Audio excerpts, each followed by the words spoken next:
हजरत अब्बास का कटा हुआ बाजू, करबला की वफा की अजीम दास्तान।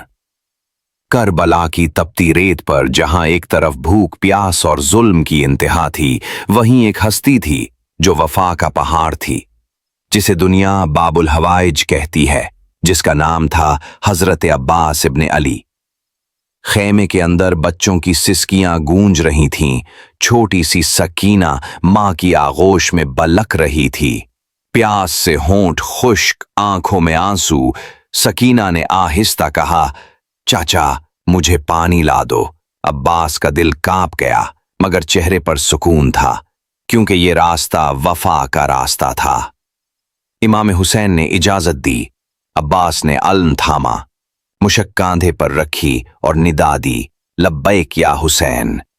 वो खेमों से निकले, मैदान करबला गूंज उठा। आज कमरे बनी हाशिम अपने वक्त के अमाम के हुक्म पर जान दे रहा था।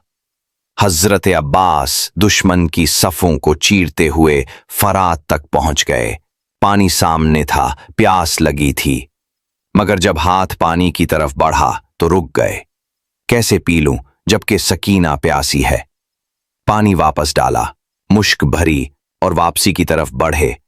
दुश्मन ने घात लगा रखी थी, एक वार में दहना बाजू कट गया। अब्बास ने मुश्क को बाएं हाथ से थाम लिया, फिर दूसरा वार आया। अब दोनों हाथ कट चुके थे, मगर मुश्क दांतों में थाम रखी थी।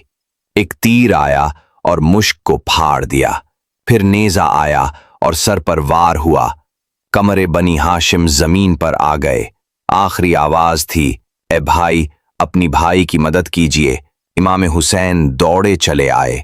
जब सर को गोद में लिया तो अब्बास ने कहा, मौला, अब आप खेमे में वापस न जाएं। मेरी गैरत गवारा नहीं करती कि सकीना मुझे बेबाजू देखे। ये थी वफा, ये था करबला का अब्बास।